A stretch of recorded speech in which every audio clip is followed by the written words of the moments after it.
খবৰ লৈ আহিছো ৰাজ্যত মিয়া বিতৰ্ক চলি থকাৰ মাজতে পোহৰ লৈ আহিছিল এটা মিয়া গীত আৰু সেই মিয়া গীত গাই ইতিমধ্যে আলতাফ হুছেইন নামৰ যুৱকজন জেললৈ যাবলগীয়া হ'ল কিন্তু এইবাৰ মিয়া গীত নহয় এইবাৰ আহিছে মিয়া পোষ্টাৰিং দেৱালত অসমীয়াক টাৰ্গেট কৰি একাংশ হাতে লিখা শব্দ আৰি দিছে দেৱালত কিন্তু কোনে কৰিছে এই কাম কোন এই দুৰ্বৃত্ততাক লৈ এতিয়া প্ৰশাসনৰ ওচৰত সকলোৱে দাবী জনাইছে যে অসমীয়াক টাৰ্গেট কৰা সাম্প্ৰদায়িক বৈষম্য সৃষ্টি কৰা এই সকল লোকৰ বিৰুদ্ধে যাতে শীঘ্ৰেই কঠোৰ ব্যৱস্থা গ্ৰহণ কৰে যাক লৈ চাঞ্চল্যৰ সৃষ্টি হৈছে এতিয়া দেৱালত অৰা এখন পোষ্টাৰক লৈ চাঞ্চল্যৰ সৃষ্টি দেৱালত লগোৱা পোষ্টাৰক লৈ পুৱাই চাঞ্চল্য হৈছে কেইবাটাও স্থানত অৰা হৈছে এই পোষ্টাৰ বিজনীৰ দেওপুৰা পাৰত অজ্ঞাত লোকৰ পোষ্টাৰিং কোনো দুৰ্বৃত্তই হঠাৎ দেৱালত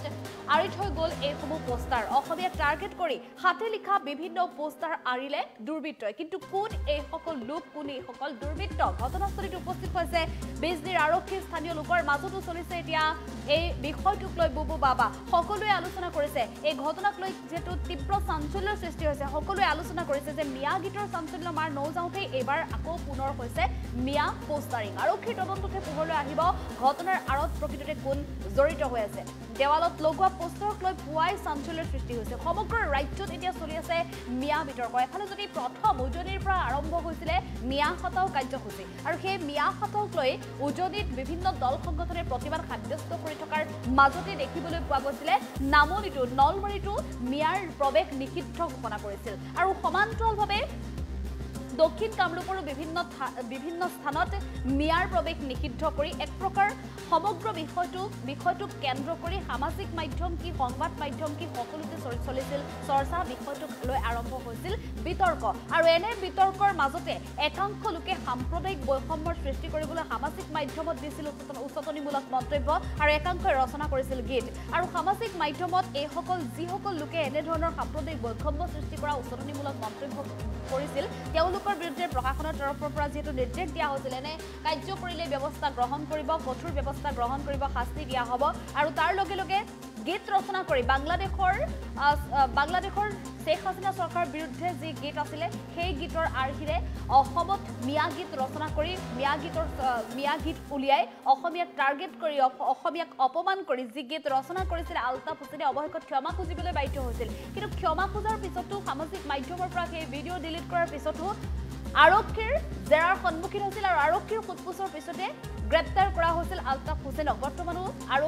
জেলত আছে যেহেতু আলতাফ হুছেইন মিয়া গীত ৰচনা কৰি জেলত থাকিব লগা হৈছে আলতাফ হুছেইন আৰু তাৰ পিছতে কিন্তু এতিয়া আন এটা ঘটনা পোহৰলৈ আহিছে সেয়া হৈছে মিয়াৰ নামত পোষ্টাৰিং একাংশ লোকে পোষ্টাৰ আৰিছে দেৱালত আৰু পোষ্টাৰত কি কথা উল্লেখ আছে পোষ্টাৰত উল্লেখ আছে যে মিয়াক লৈ সমালোচনা নচলিব বা মিয়াক লৈ বিতৰ্ক নচলিব মাত্ৰ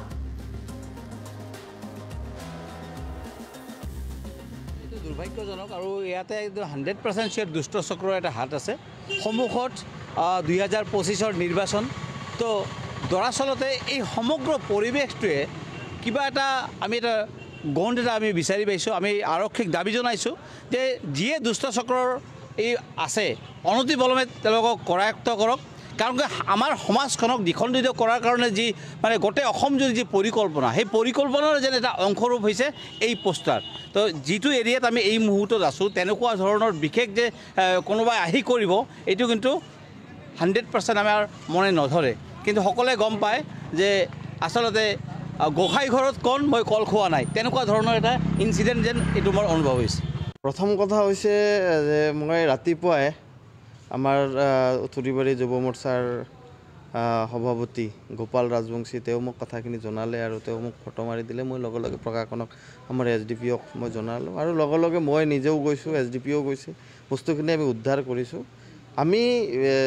যিকোনো দুষ্ট চক্ৰ এই কামখিনি কৰিছে আমি তাৰ প্ৰশাসনে নিশ্চয়কৈ তদন্ত কৰিব আৰু তদন্ত কৰি উপযুক্ত শাস্তি দিব যিয়ে নহওক আমি কেতিয়াও বিচৰা নাই আমাৰ মাজত ভাতৃঘাতী সংঘৰ্ষ হওক বা তেনেকুৱা পৰিস্থিতি আহক আমি বিচৰা নাই কোনোবা মিয়া জিন্দাবাদ দিছে হিন্দু মুৰ্দাবাদ দিছে এইবোৰ কথা মানে আচলতে কৰাটো বহুত দুখজনক কথা মই নাভাবোঁ যে এইবোৰ কৰি কোনোবা হাত হাৰি যাব বা এইবোৰ কৰিলেই সমাজৰ এটা যে বিশৃংখলৰ সৃষ্টি কৰিব পাৰিব নাভাবোঁ বিজনী ৰাইজে যথেষ্ট মানে তেনেকুৱা পৰিস্থিতিক আওকাণ কৰি চলা মই দেখিবলৈ পাইছোঁ আৰু ভৱিষ্যতলৈ তেনেকুৱা কাম বিজনেছ হ'ব বুলি মই নাভাবোঁ কিন্তু আমি অতি সোনকালে আমিও চাই আছোঁ যে কোনে কৰিছে আমিও প্ৰশাসনক জনাইছোঁ প্ৰশাসনেও চেষ্টা কৰি আছে যে কোনে কৰিছে আৰু উপযুক্ত শাস্তি আমি তাক দিমেই কাৰণ আমি নিবিচাৰোঁ যে আমাৰ এই শান্তিৰ বিজনেছটোক অশান্তি কৰিবলৈ কোনোবাই আগবাঢ়ি আহক এই কথাটো আমি কেতিয়াও মানি নলওঁ আৰু আমি কৰিবও নিদিওঁ প্ৰশাসন যথেষ্ট সষ্টম হৈ আছে আমি আশা কৰিম যে খুব সোনকালে কৰায়ত্ব কৰিব পাৰিব আৰু বিজনেছ এই পোষ্টাৰিঙক লৈ এতিয়া চলিছে চাঞ্চল্য কিয়নো অসমীয়াক টাৰ্গেট কৰি অৰা হৈছে এইবোৰ পোষ্টাৰ আৰু এইবোৰ পোষ্টাৰত কেইবাটাও বিতৰ্কিত বাক্য লিখা হৈছে অসমীয়াক টাৰ্গেট কৰি বাক্য লিখা হৈছে যাৰ বাবে এতিয়া সকলো সচেতন নাগৰিক ওলাই আহিছে সকলোৱে দাবী জনাইছে যে এনেধৰণৰ কাম কৰা দুৰ্বৃত্তৰ বিৰুদ্ধে কঠোৰ ব্যৱস্থা গ্ৰহণ কৰিব লাগে শীঘ্ৰে যিহেতু সমাজত যদি এনেধৰণৰ কাম কৰি যায় এনেধৰণৰ অৰাজকতা যদি সৃষ্টি কৰিব বিচাৰে তেনেহ'লে কিন্তু সাম্প্ৰদায়িক বৈষম্য বৃদ্ধি পাব গতিকে সমাজত উশৃংখলতা সৃষ্টি হোৱাৰ পূৰ্বে এতিয়া প্ৰশাসনে কঠোৰ শাস্তি দিব সষ্টম হৈ পৰিছে যিহেতু প্ৰশাসন প্ৰতিটো প্ৰান্ততে কিন্তু উল্লেখ কৰিব লাগিব যে মিয়া গীত গাই বা বিতৰ্কিত গীত গাই কাৰাগাৰলৈ যাবলগীয়া হোৱা আলতাফ হুছেইনৰ পিছতো কিন্তু শিক্ষা নাপালে একাংশ লোকে যাৰ বাবে আজি পুনৰ এটা এনেধৰণৰ ঘটনা সংঘটিত হৈছে আমি স্পষ্ট ৰূপত আচলতে সেই পোষ্টাৰ দেখুৱাব নোৱাৰিম যিটো উচতনিমূলক মন্তব্য দিয়া আছে সেই পোষ্টাৰসমূহত সংখ্যালঘু